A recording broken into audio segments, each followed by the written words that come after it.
Welcome to episode 122. How to find a witch circle. Join us as we talk about how to find a circle. Like the old school ways, the newer ways. And also about what sort of introspective work would I do so that I can make sure that I know what I'm looking for before I go out into the world and search. Stay tuned. Welcome to the Witchy Wit podcast, where we look at life through a witchy lens. I'm Kimberlyn. I'm Leilani. At Witchy Wit, we explore current events, Ideas, music and books, and experiences in ways that recognize energy and life in everybody and everything. We are both real witches. And we bring two real perspectives through the lens of our different ages, Races, and backgrounds. with a healthy skepticism for what we have been told is true. Our conversations are raw, candid, and vulnerable. Join us as we cast a spell to uncover what we each know is true in our intuitive, witchy selves. Welcome to episode 122. How to find a witch circle. Oh, this is going to be fun. I think this is one of the ones that I think it's funny. We had put this on our outline 5 years ago, and then it came up again in our when we met with our patronistas a couple of years ago. And so I found it, and then I found it again. I thought, well, I think it's timely that we do this. And this is something that I over the years, I've had people reach out to me, like people that I'm friends with or people that I've connected with who know that I'm a witch. They've reached out to me and asked me this advice. So I'm excited to share like an insider's perspective. Yeah, and recognizing it's just two people, and just our experiences, but for what it's worth. Yeah. So today we'll talk about that, and we'll end with a poem. But before all that, maybe we could spend some time checking in. Yes, for sure. Okay.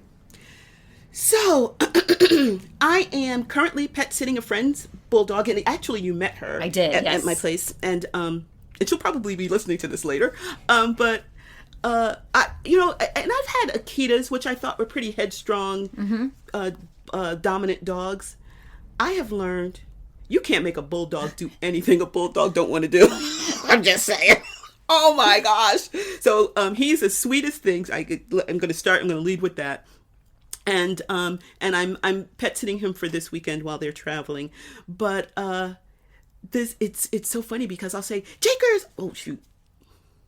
I think you can use a dog's name. Oh, okay.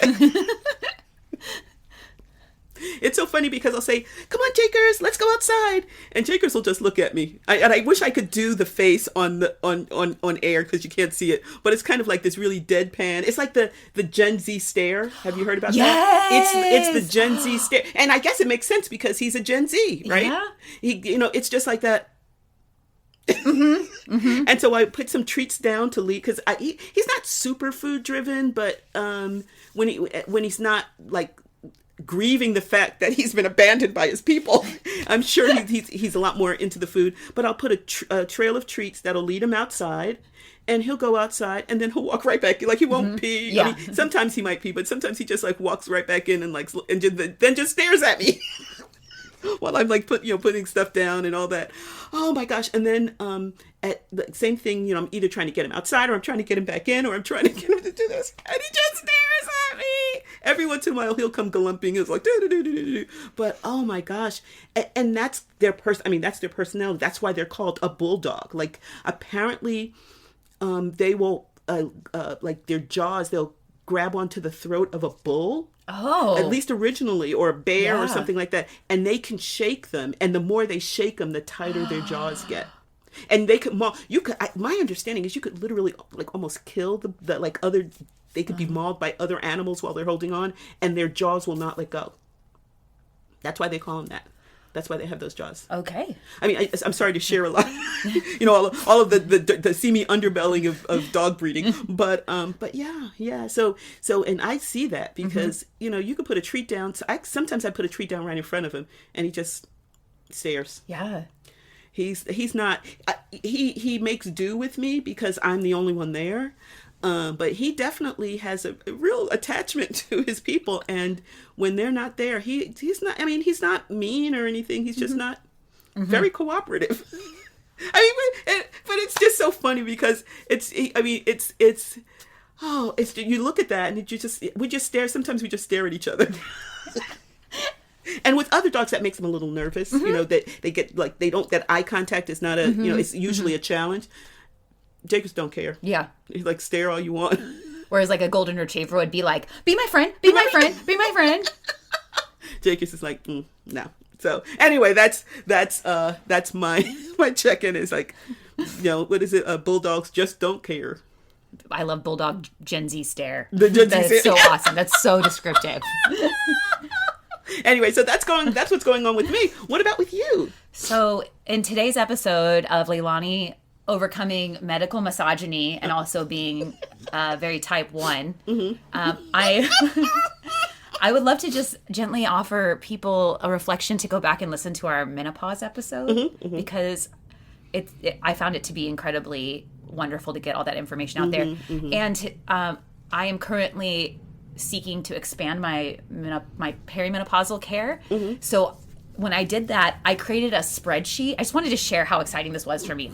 I created a spreadsheet of all the things that I'm wanting, and then all these different places that I'm looking at, because it's kind of like more on the edge of what is considered mainstream medical care. It's like more on the forward-leaning side. So sometimes it's hard to find. So in general, it's harder to find places that prescribe testosterone to women, even though it is a hormone that is in women and men and non-binary folks. It's just in people. But then finding it available in certain methods to get it, as like there's like you can get it in a cream, you can get it injections, like just there's a bunch of different ways. But I'm just bumping into medical misogyny a lot, and then there's like a lot of concierge medicine, which is great, but you have to pay for it. So I'm trying to find this middle balance of like what is available to me that uses insurance that is also not like concierge medicine, because I I'm not like Halsey. I can't afford that. So it's been an interesting thing to do, and part of me gets really jazzed about like taking care of myself. Part of me gets really frustrated that it's this hard. And I've already shared my spreadsheet with 2 people. So I'm excited that it may help other people find the care that they need. Wow. Well, may I just tell you a couple of things that flitted through my head while you were telling me this? First of all, you love data. I do. So a spreadsheet helps you to organize, I guess, your data as you're doing these. It sounds like you're doing some research and, you know, ready to bring it to your doctors. And so it helps you to organize that, I would imagine. And I would suspect that there's just a satisfaction in just looking at your spreadsheet and knowing that because there was a period where I probably, like earlier this summer, where I probably could have used something like that. So it must be satisfying to be able to look and see maybe progress, maybe, you know, things that you like did work, didn't work. Is that kind of stuff in Yes. Yeah. Yeah, and I color coded it. So like I made columns red whenever I made cells red whenever it wasn't something that I wanted. Oh, okay. I made it yellow when it was acceptable but not the best, and green when it was exactly what I want. Exactly what you wanted. And do you have your doctors on there too? Oh my gosh! Oh, one of these days I'd love to see your spreadsheet. I would love to show it to you, and I also have prices. Oh my! Look at you!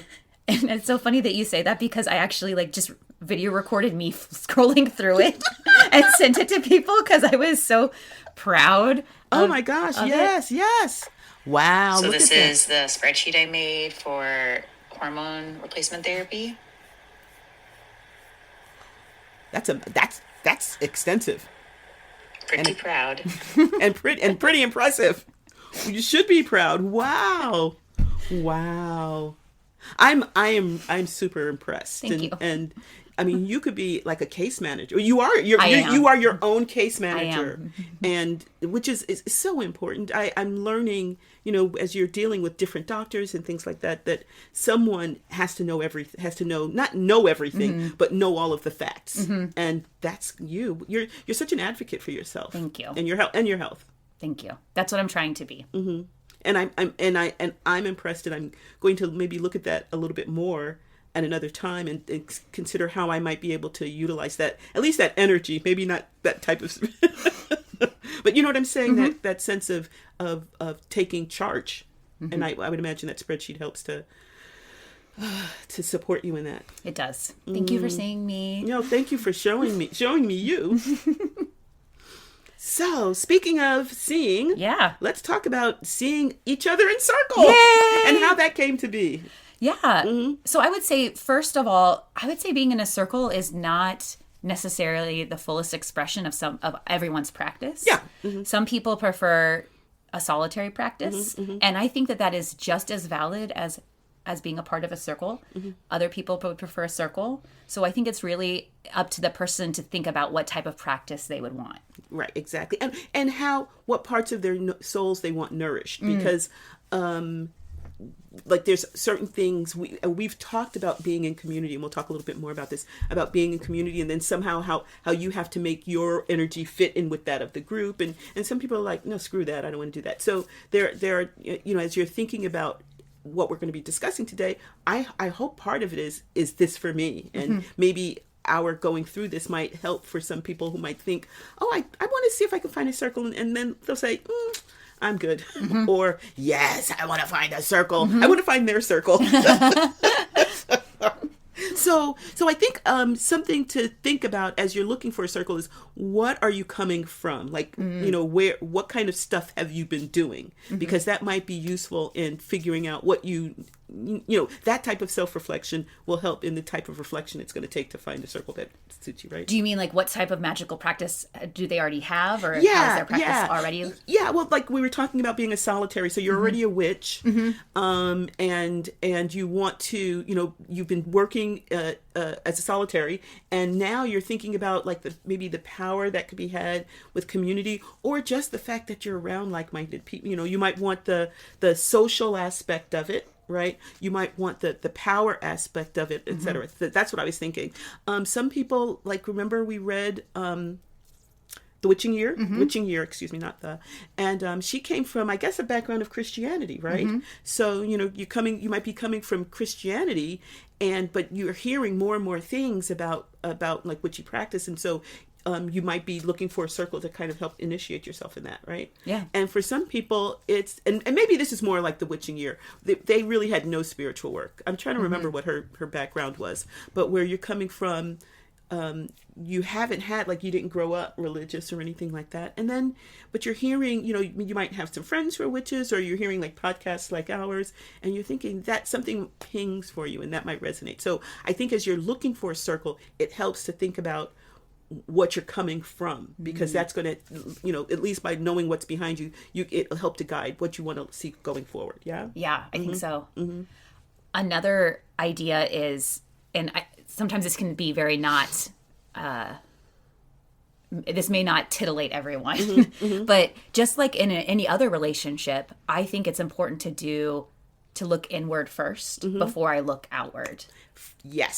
So in any other relationship, a friendship, a romantic relationship, I need to figure out who I am and what I am bringing before I can, I think, successfully or healthily reach out. So I would suggest that people take an inner stock of who am I, what is my practice, what am I looking to develop within me. I love that so much. That's so true. And I think we're not encouraged to do that, obviously, in the dominant culture. We're encouraged to look outwards and to find the things that'll make us feel better, as opposed to actually sitting and feeling what we feel and then seeing, okay, well, what could be helpful in me, moving forward. That makes so much sense. Well, because it's a consumer, like it's a capitalistic perspective of like, I'm going to go shop for circles, versus another perspective, which would be, I'm seeking to enrich myself and enrich someone else. What would be a good fit? Where it would be, I would be bringing energy and moving that energy along with someone. That's so beautiful. And I love that, the fact that you also mentioned not what I can get out of it, but what I can give to it. Because that's not, in capitalism, it's basically you give them your money. Yeah. Yeah. And then, and energetically, there's energy that's involved in money exchange too, but Not so much. Well, now I'm the treasurer of my circle. You are. So there's a great deal of, don't get me wrong. I do enjoy that energy exchange, but there's a lot other types that are probably a lot more enriching to the circle. Mm-hmm. So if it were me, and again, as demonstrated by my check-in, my brain works very differently than other people's. So this may not be what everyone would want to do, but if it were me, I would get out my journal, or a spreadsheet, and I would write these questions down, and I would kind of reflect on them for myself, and then what that might mean about the circle. So, for example, am I looking for something more ecstatic, or am I looking for something more contemplative? Do I want lots of energy? Do I want lots of singing? Do I want lots of drumming, dancing? Probably loud, maybe like high energy, or do I want something more quiet, contemplative, maybe with lots of silence? That might be something that or a mix of both. I mean, our circle is definitely a mix of both, but we lean more towards the ecstatic. Yeah. So when we talk about circles, and we'll talk a little bit more, there are some circles where you have like the high priestess in the middle, and the rest are holding the container, holding the energy for the work that's going on in the center. But their contribution is holding that energy.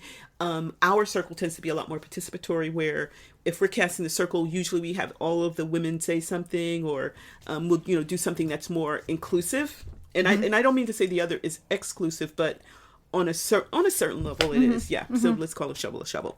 And so that's, if you want to be where you're in the action, regardless of your experience level, you're not a high priestess, but you want to be in a circle where you get to add your energy in an active way, then that's going to be something you want to consider.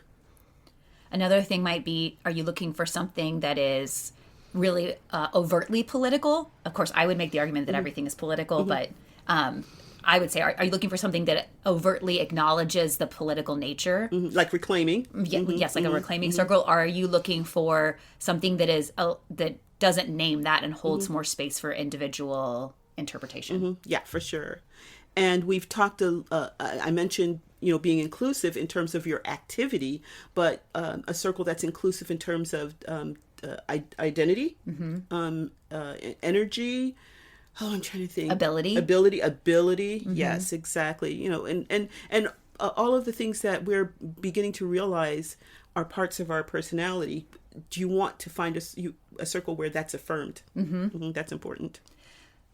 Looking also at something about, like we kind of touched on this with like the ritual theater, but having a circle that there are circles that have rigid hierarchical structures, where people work their way through it through education or mentorships or apprenticeships. So there can be that, or there can be circles that are more organic, that may be more consensus driven. And of course there are blends of both. Yes, for sure.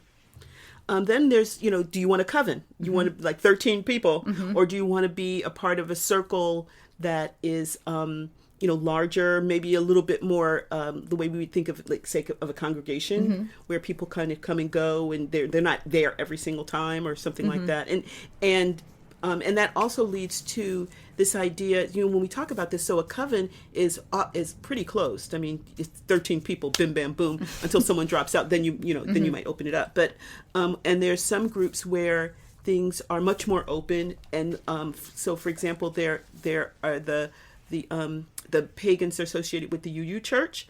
And that's pretty much, they post something, people know when they meet, and anyone could show up for it and be a part of that. So, those are the ends of the spectrum, and there's everything in between. So as you're thinking about that, that's one of the things you might consider, because that's going to color your search. That's going to change how you look for things.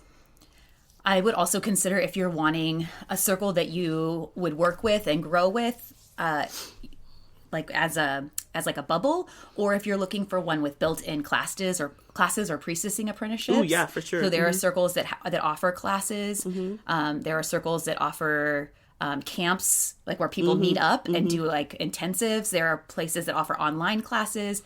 There are places that offer priestessing training with ordinations, and then all of that can be done in person or remotely or even like a hybrid model. Yeah, for sure. And I have noticed that has been even more true since COVID. Oh, of course. Yeah. Yeah. It's as we've adapted to not being able to be in person with people, we've created a number of different structures that I think have been helpful in terms of allowing people from far-flung locations to work together. I just did I just did Worldwide Witch Camp, and that, we had people I taught a class, and in my class there were people there from Germany, from Brazil, Belgium, Australia. So actually, I don't know if there were. I think there was an Aussie in our class, but yeah, they were there. And so it was a strange time. And they had, because of this, they had classes because they wanted to be truly worldwide. Mm-hmm. They didn't want to privilege North America. We had 3 paths. One was in Central Time was at 10.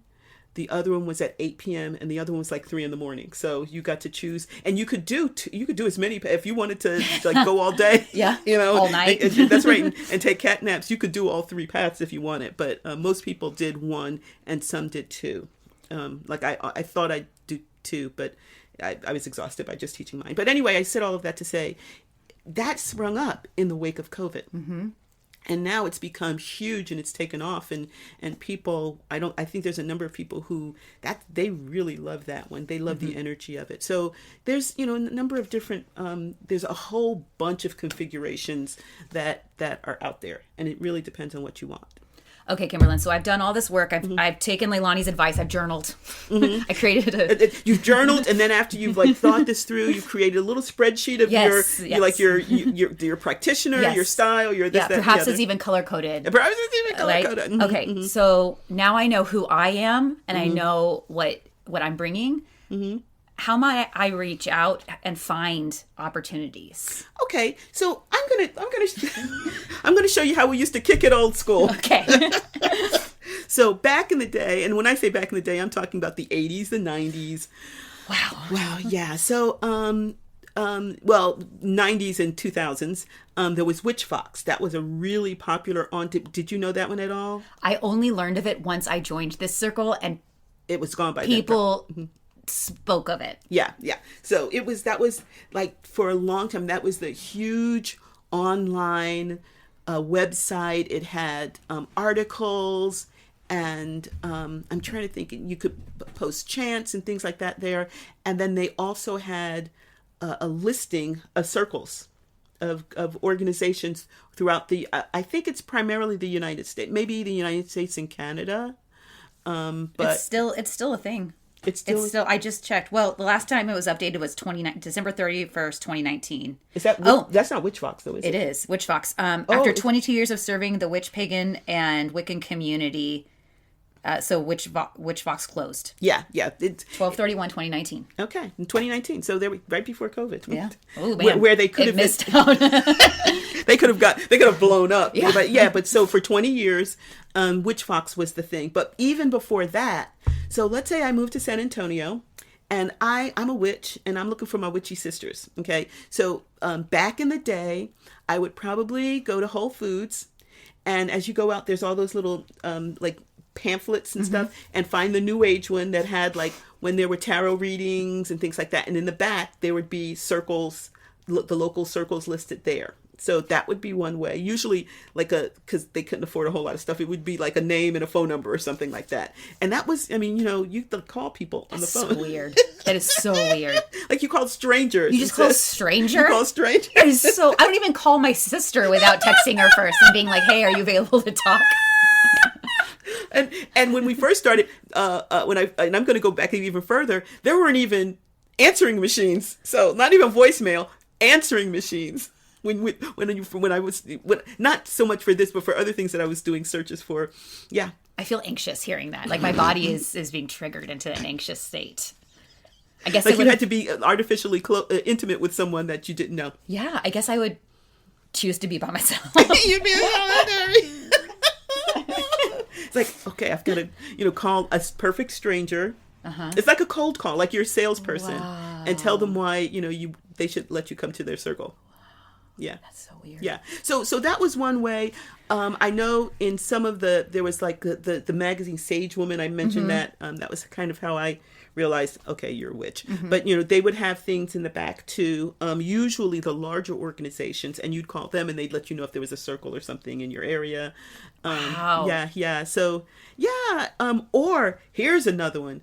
So we're back at Whole Foods again. Okay. As you're walking out, there's a bulletin board. I don't know if it's still there, but there used to be a bulletin board in every supermarket, I'm trying to think, mainly supermarkets, because those were like kind of classless, right? Everybody shopped for food, at least then.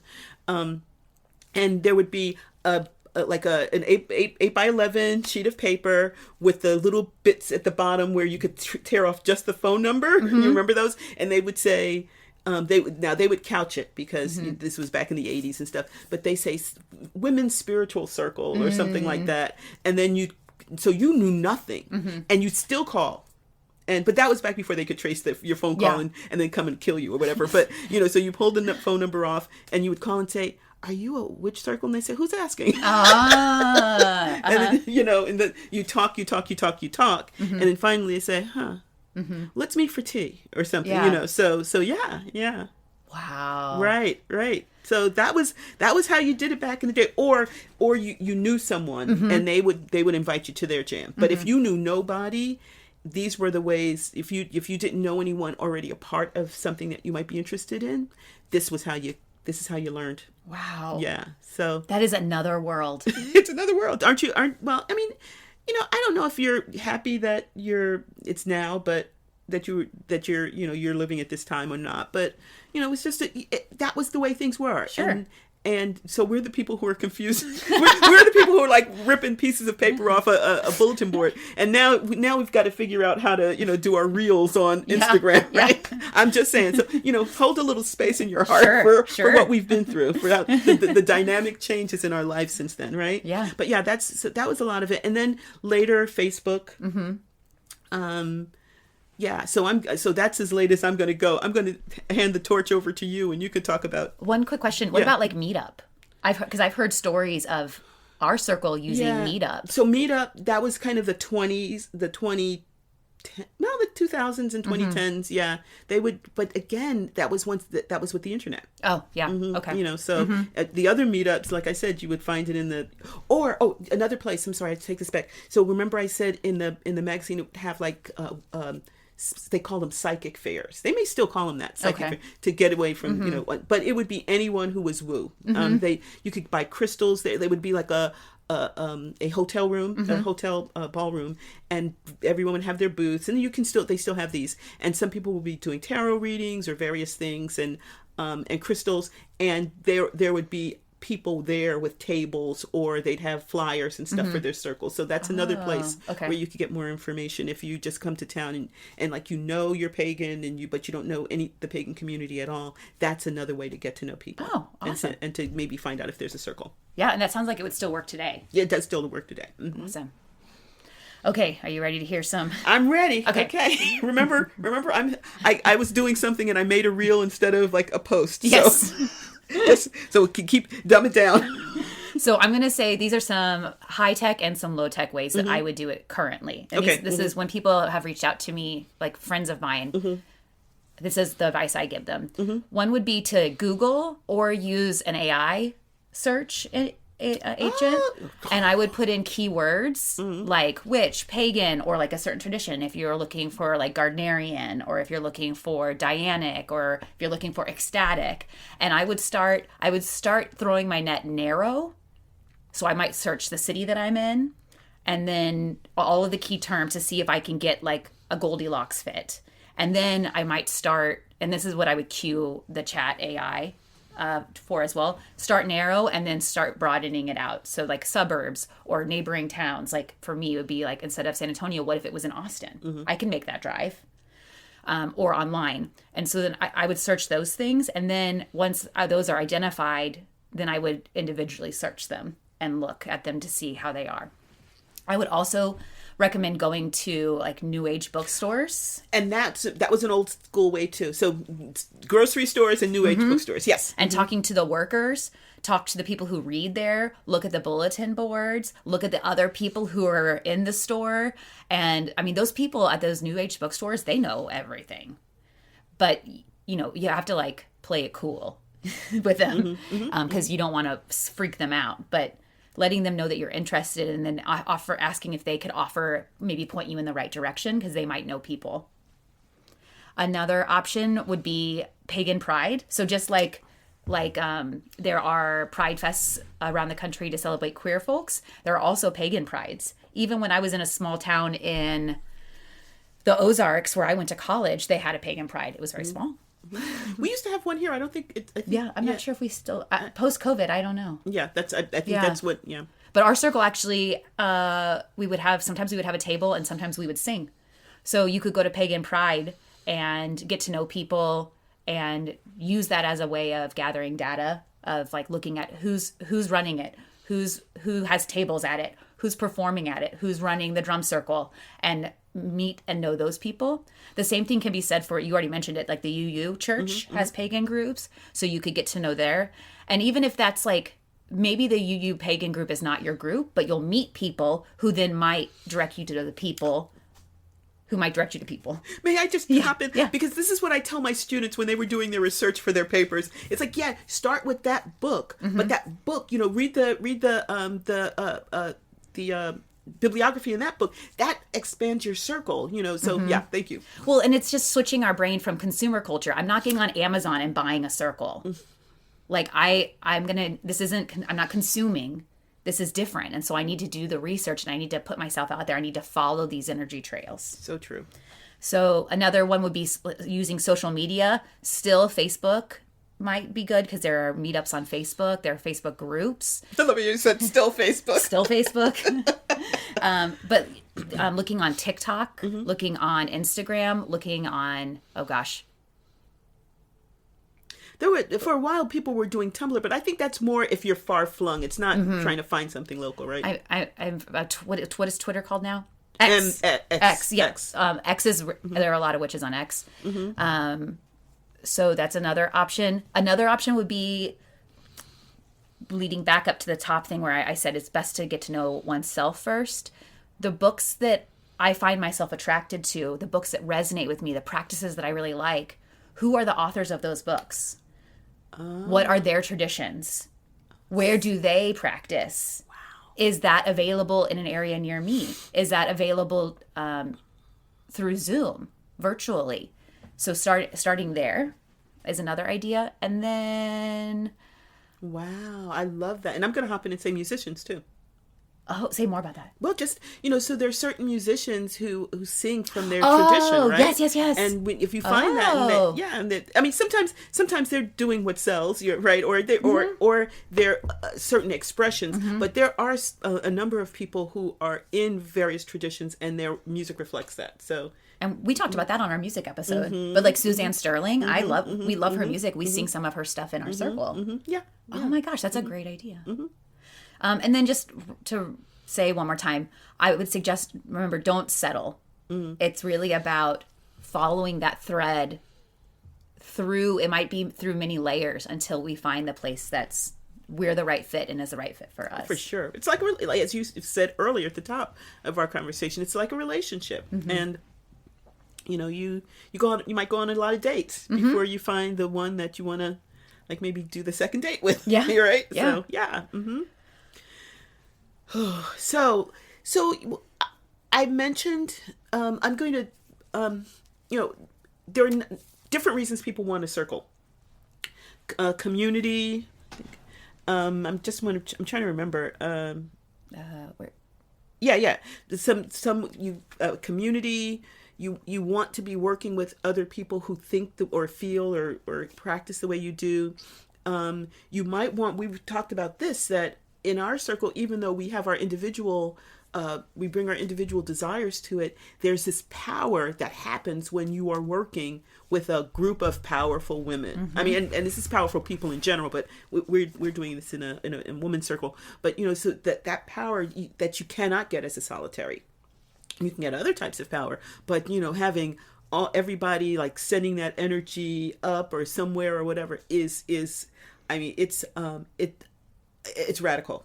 And so that you might be looking for that. You just might be looking because you want to learn more, and you want to learn from other people who are a little bit further down the path for you.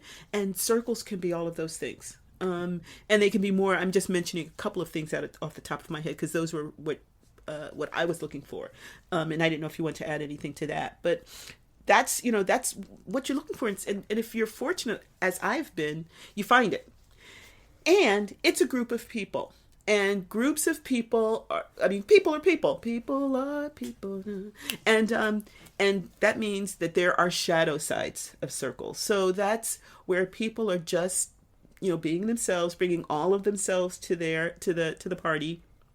The shiny bits, the bits that are not as shiny, and in a healthy circle, both of those are acknowledged and recognized, and structures are put into place to help everyone deal with those things, right? But then there's some circles that are not healthy, and so as you think about that with any group, any like a political party, a class, your family, your hobbyist group, there's going to be friction. There's going to be, people being people, right? So I'm just mentioning some of the most common shadow sides of circles. And one that I don't know if this is really a thing or if this is just something, so we can talk about it, that I've just built up in my head, is this high priestess syndrome. It's a thing. Yeah, I mean, I've seen it, but I don't know, I didn't know if it was just because it's so triggering for me. But it's a real thing where we have the leader of the group who pretty much runs everything, and which is not necessarily a bad dynamic, because some groups want to just come in and it's like, I work 40 hours a week organizing this and directing this. I don't want to have to do this in my circle too. I want to come and and so there's a healthy aspect of that, but there's these aspects wherein the high priestess is the spiritual authority for everyone. I mean, and not for the group itself, but for the individuals as well. And so I call it high priestess syndrome because we see that in the church, and we see that in Christianity, where we put the priests in the place of where probably the God energy should be, right? Oh, wow. Jeez. That's huge. And so that's one thing that you can see, particularly, you see that more. No, I don't know. I was going to say in covens, but no, you see that in a number of different organizations, even when they don't, particularly when they don't acknowledge it. It's more diminishing for the group. And then, I don't want to say that you see this most in women's circles. I'm not going to say that. I'm going to take it back. I'm just going to say I've seen this in a number of different circles that I've been in. Passive aggressive behaviors. And I'm going to say this because I have exhibited those behaviors too. Same. It's, oh my gosh, it's so, I think it's part of, the reason I say women is because it's been a part of the conditioning for women. I agree. But it's not just in women's circles, but it's we've been trained in it, so, but how that can be so undermining in a group. And we've even talked, we just had an intensive recently, and we've talked about how we see it creeping in, even with people like us who are aware of it and try to be on top of it, that it can still be a part of a dynamic. Yeah. And that can send a group south so quickly. Or they stay together, but they're like swimming in that really, really sick, unhealthy energy. Yeah. And that's so sad. I would also add that I think people can oftentimes seek out spirituality when things are very hard in their lives. Sometimes people in desperation can be looking for something to help them. And people who are oftentimes seeking something like this for growth and change may be in a place that they're in a deep, shadowy place. And that can sometimes contribute to this mutually shared victimhood, like the phrase misery loves company. And I actually am really afraid of crabs, but this reminds me of like the crab mentality. I don't know. They're like, crustaceans kind of scare me. Okay. I started to like do like a little crab going, and then I said, "Oh no, her leg's right in the position to kick me in the mouth," because she's really flexible. I'm not going to do that. There's like a thing called like the crab bucket theory, which is like when you have a bucket of crabs and you pull one crab out, other crabs will grab that crab and pull the crab back in because they're trying to pull themselves out. But in trying to pull themselves out, they pull the crab back in. Okay, gotcha. So it's this idea of like the misery loves company. So you can create this like shadowy soup where, to me, everyone is stewing in this. Ooh, and there's never really movement or growth out of it. And that's not to say that there's something wrong with working through our shadow, or there's something wrong with going through tough times, or there's something wrong with being in a place where I'm looking to learn. It's just, am I looking to move within it and then move through it? Or am I looking to pull people into this hole? I'd love to just chime in with that with what you're saying, and that because this comes back to what you said at the top of the hour. We're radio. We're at the top of the hour. About doing your personal work, because going to a circle can't be your therapy. A circle cannot be your therapy, right? But a circle can support your therapy. If you're doing your work, if you're actually doing your work, not wallowing and hoping that people are going to, oh, poor baby. But if you're actually doing your work, then what you might find, and I find this so often in our circle, that the workings we're doing that particular month actually reinforce the work that I'm doing on my own. If you're in a really healthy place, not even if you're in a really healthy place, but if you're practicing healthy behaviors and you have healthy structures in place, a circle is a wonderful place to be as you're developing and growing, and particularly if you're in a hole and you're trying to dig yourself out, because you're surrounded by powerful people who are modeling for you healthy behavior, who can call you on your bullshit if you're open for that, and they're and so it's a wonderful place to be if you're willing to do the thing. To do the personal development that you need to do. Yeah. Go ahead. No, go ahead. I like to piggyback on one of the things that you said, which is, if I was looking for a circle, I would, when I was meeting with the people or when I was scoping it out, I would look for and probably ask, how is the power structured here? What is the power structure like? Do you share power? What is the hierarchy? And if the answer is, we don't really have one, or we just thought, like, that's probably not true. So like the more transparent the power structure is, the better. Yes. And then I would also ask about, how are conflicts managed? And if they're like, we don't ever really have conflicts, red flag. But if they can say, this is the structure that we have set up for handling conflicts, and it is a sound structure, not like we take it to the high priestess and she says who's wrong. Probably not the way I would want to go. But if there's a structure set up for conflict, then that tells you that that's probably a circle that is dedicated to trying to work through people's humanity in ways that can be healing. I thank you so much. You were saying transparency about the power structure or conflict resolution. There also it may be that it's kind of murky and they don't see it, or it could just be they're delusional. I mean, I think with the minute you said, we don't have conflict, I think of the people who always used to tell me, growing up in my high school, we didn't have problems with racism. I'm like, yeah, and we were all one big happy family. No. Let me talk to some of the black people in your school.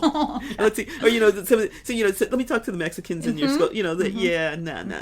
But anyway, that's what that reminds me of, like people who are so blind to the they're looking at the shiny. They don't see the shadow, and they're not going to see the shadow until the shadow blows up in their face, right?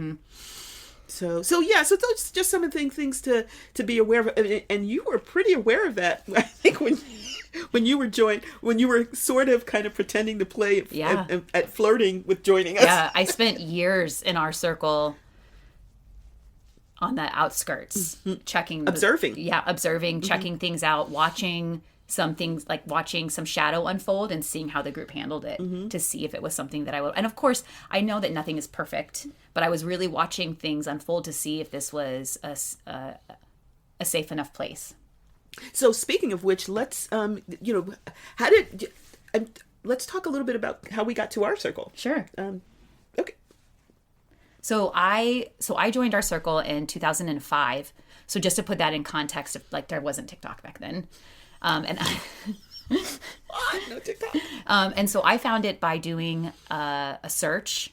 I don't know if I asked Jeeves or if I... Or what was it before? Yahoo. Yeah, I don't know if it was a Yahoo search or what, but I did a search for, I think I did like pagan circles in San Antonio, because this is a bigger city. And I found a number of different groups. And so I was looking at their web pages. This is before... I think this was before I was on social media. So I didn't know about using social media at the time, but I looked at the web pages and I was looking for information on power structures and information on conflict resolution. And I was also looking for what they were signaling through their words. Were the web pages like, one of the web pages had like blood font, which I think is really cool. Yeah. But like that wasn't the energy I was wanting this circle to signal. Blood magic is cool. Yes, I know. Yes. And that wasn't like what I wanted signaled.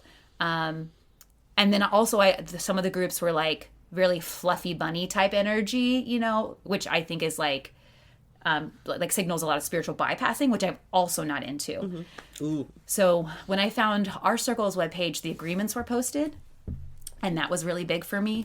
And then I was interviewed.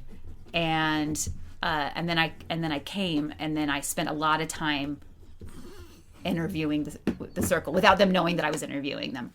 I think you share memories of me coming in and like dancing in the corner of the room and then leaving. I know you like woo, and we'd like sometimes there'd be eye contact, and you'd be like da da da, and you're dancing, and then we'd break and then go into the working, and I'm looking around. Yeah. Where'd she go? Bye. I thought we had a connection. Right. She's like, gotta go. Bye. And of course, I'm just bringing my own trauma and shadow. I probably did that for much longer than most people would need. But you do you. But I was not about to get into an abusive relationship. No. So.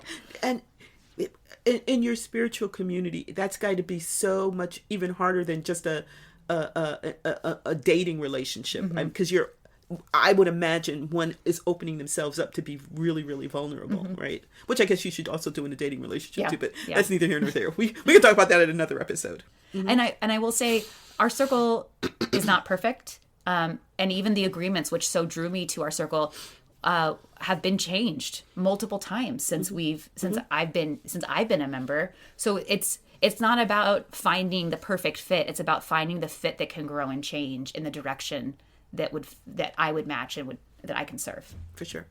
What about you? How did you find? So I've talked on a number of occasions of how I actually then begin to acknowledge that I am a witch. Yes. Like, God damn it. And at the time, I think I kind of did something similar. I did a search, and I think I found there were about two or three groups that I think that it was like a email lists. And so there were a couple that I don't know if they had an online presence, but it was definitely email lists, but they talked about spirituality and growth and books and things like that. And then this group, the group that we're in now, and they had actual physical meetups. So it was kind of like I think the first time I just walked by and just stood outside to see who was going in. I come from there's a lot of different things I do where I'm opening myself up, and it can be potentially unsafe, stuff. And so I've developed a whole bunch of practices so that I can be as safe as possible. And one of them is scoping out the thing beforehand. So I think maybe like one or two, we meet once a month. 1 or 2 months, I just kind of like watched people, and I then go get a cup of coffee and then watch them coming out and all that kind of stuff. So, and then I went in, and I met a couple of people who were really, really congenial.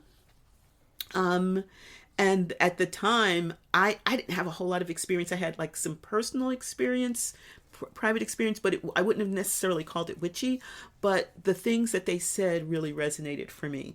And they rooked me in very quickly, like I think I called the direction or something like that. And I said, I think I can learn something here. And I was still really, really exploring. So between what I was doing with them, but I wasn't committed then. I remember the first year, it would be, oh yeah, like they'd say something online, oh, we're going to be meeting tomorrow. We're just a reminder, we're meeting tomorrow. It's like, damn it, I planned something else. And so I decided the next year, I'm going to give them, it's not the benefit of the doubt, but I'm going to give them a chance to become a part of my group. And so what I did was I put in all the dates on my calendar. So I would schedule around it, as opposed to trying to fit it in after I'd already filled in the week. And that made a big difference. And that's when I really began to connect with a lot of the women in the group and also connect with what they were doing. Like it's a very diverse group. So it's not like there's some groups that you go to and the ritual is pretty much the same week after week. And that's powerful too. That can be very, very powerful. But what I loved was the diversity, because I was still exploring and figuring out who I was. So that gave me chances to say, oh, I really like that. Not so much, So that's the long answer to just basically, I found it. I beta tested it for a while, and then kind of decided I was going to commit. And then at the end of that year or whatever, I was going to decide if that was really my group. And I stayed. You did a witching year. I did a witching year. Exactly. So yeah, so that's what did it for me. I'm really glad. Yeah. Because I'm glad, because you were there whenever I joined. Yeah. Yes, we were drumming and dancing together, and then you were ghosting me. But no, but you are not ghosting us. So I think we've said this before, but finding that group that fits me is really helpful, and noticing that it's not something I'm consuming, but it's a give and take. Oh, for sure. Looking for a group that has healthy boundaries, looking for a group that's not perfect, but that it is actively seeking to make healthy choices, and then not settling and making sure that I'm continuing to look for a place that I can serve in, that can feed me as well. Right. And so one of the things I when I was looking, I wasn't sure what I was looking for, because I wasn't sure who I was. So maybe I should have done some more journaling beforehand. But I think I kind of figured it out through the next couple of years. But I found that as I was learning what I needed, I saw where the circle could be part of the things that I needed. And I'm an Enneagram 2. I also saw where I could contribute to that circle. And so for me, it was a happy find. And I don't know how many other things I went to a couple of other things in town, but that's the one that really resonated for me. So and I think that's what's, 25 years later, I'm still there. So, or almost 25 years later. So I'm still, it's impressive, I think. It's impressive. But what I'd like to do is mention, so we're talking about a witchy circle. But I just want to throw out there that there's other types of circles too. And I'm going to encourage people to not make a picture in advance of what they want. They might say, okay, this is what I need, or after doing some journaling, kind of create a little bit of a picture in their head. But I'm going to encourage everybody to be open, because you might find that something that was perfect on paper is not. Or the shadow side is kind of overshadowing our everything. But also that if you're looking for community or like-minded people, or something that's going to reinforce your practice, that you might find that you get it elsewhere as well. And so I mention that because there was an organization that I was a part of for almost as long as I was a part of our circle that was really, really nourishing. There were issues just in terms of the people involved, and that kind of made it crash and burn. But it just fed me musically, it fed me spiritually, it fed me in terms of community, etc. And it was not a witchy circle. I mean, a lot of the people, if we talked, they probably would have seen a lot of the witchy stuff that I do as part of their stuff. So there was a lot of woo going on there. But it was not a witchy circle, but it did nourish me, and I felt a contributing member of it. and then there's also like we're talking about our circle, but there's also, we mentioned a number of times, there's reclaiming. So that if you're not sure and you want to just kind of dip your feet in the pool, I would just kind of look and see if there's a reclaiming circle nearby, or go to one of their intensives. So that might be helpful. And there are a number of like I would say camps and other intensives that utilize that type of energy, right? So I would encourage you to not close down your definition, but or maybe like use it to start your search, kind of like you said, start narrow and then and widen it, and then see what you can find. Well, I know that I wish that somebody had told me all of these things. You might have shaved a couple of years right? off. And yeah, but then that was our journey. If we didn't have that journey, we wouldn't be able to have this podcast. That's true. So there we go. Yeah. So why don't we talk about our poem? Sure. This poem is called The Second Coming. It's by Kate Baer, who's been in a lot of publishings. Oh, yeah. New York Times. New York Times, Harper's, Vogue. And she's also she's published books as well. And this is from her book, How About Now? I stand at the mouth of my second coming. All the time I'd spent worried over what was ending. Too blind by grief and fear to see this new horizon, bright and blue and beautiful. I take off my clothes, dive into the clear water. I know I was meant for living. I know it's not too late. Thank you so much for joining us. It's not too late to start looking for a community if you're interested. That's right. We hope you have enjoyed the magic that has unfolded here at Witchy Wit. It would be great if you would help make Witchy Wit possible and get access to exclusive content by donating on Patreon.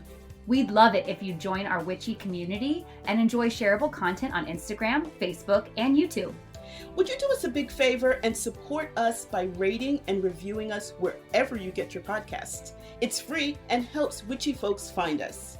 Feel free to email us at witchywitpodcast@gmail.com. We love to hear from our community. Reach out and let us know what's brewing in your cauldron. New episodes are released every second and fourth Friday. Follow us on your favorite podcasting platform so our episodes go right to your playlist. You can listen as you ride your broom. Stay witchy, y'all!